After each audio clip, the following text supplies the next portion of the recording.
So hello everyone, स्वागत है आप सभी का आपके अपने यूट्यूब चैनल एसएससी और रेडर पर।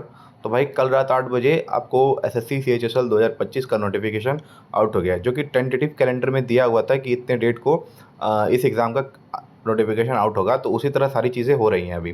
तो वैकेंसीज़ की बात करेंगे तो लगभग 3000 से ज़्यादा 3131 वैकेंसीज़ इस बार भी रिपोर्ट हुई हैं, जो कि अपने आप में काफ़ी अच्छी वैकेंसीज़ है।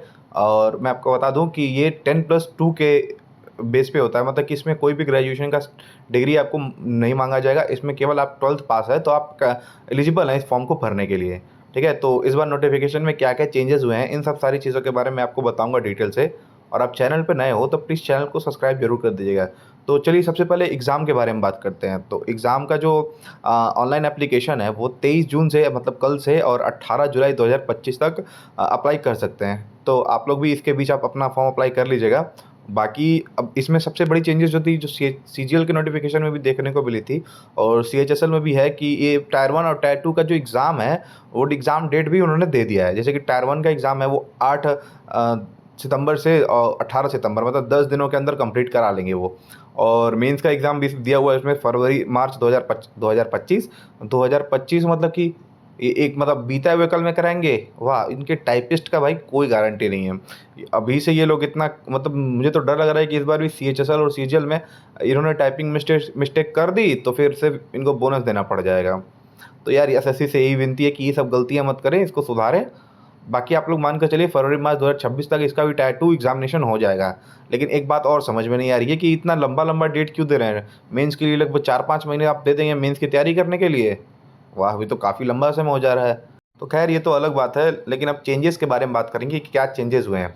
तो सबसे बड़ा चेंज देखने को मिला है कि एज रिलैक्सेशन में बढ़ोतरी कर दी गई है, जो कि अब पिछले 2 सालों का ट्रेंड देख रहे होंगे तो वो अगस्त से डेट को काउंट कर रहा था। तो सीएचएसएल का इस बार का भी 1 अगस्त 2025 तक ही एज लिमिट देना चाहिए था, लेकिन एसएससी ने क्या किया कि इसको बढ़ा दिया है 1 जनवरी 2026 तक। जो कि स्टूडेंट्स की मांग भी थी कि एज रिलैक्सेशन को 1 जनवरी से किया जाए, जो कि उसके पहले हुआ करता था वैसा कर दिया जाए।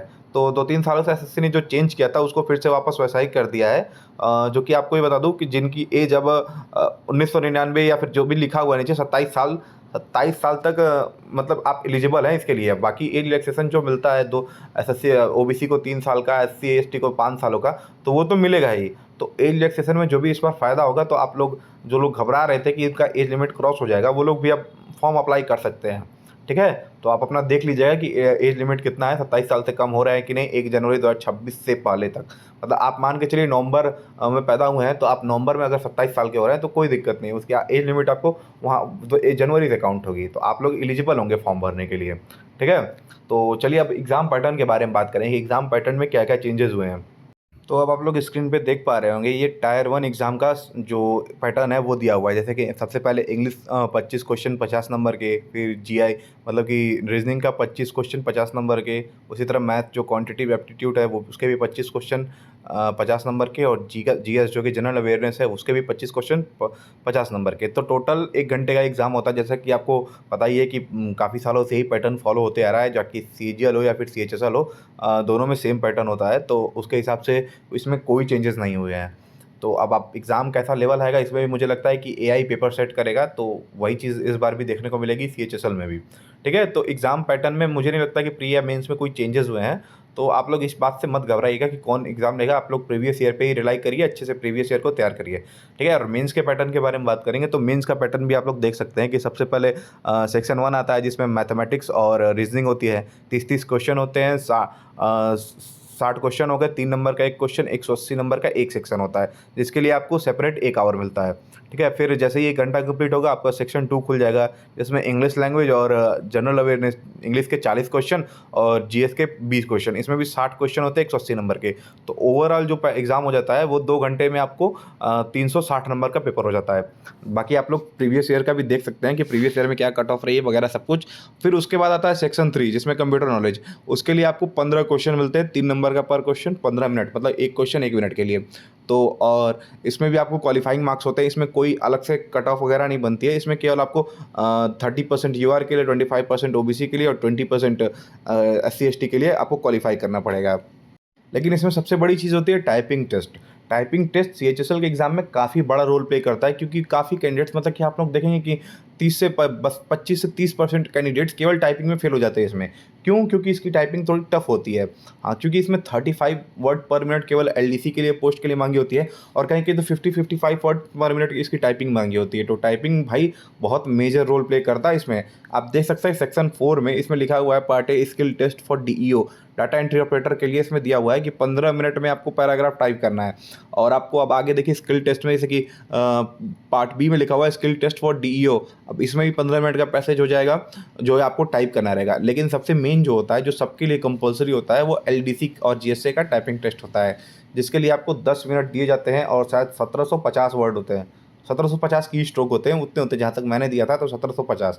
तो ये बहुत टफ नहीं होता, लेकिन 35 वर्ड पर मिनट आप लोग महीने 2 महीने अगर अच्छे से प्रैक्टिस करेंगे तो ईज़िली आप कर पाएँगे।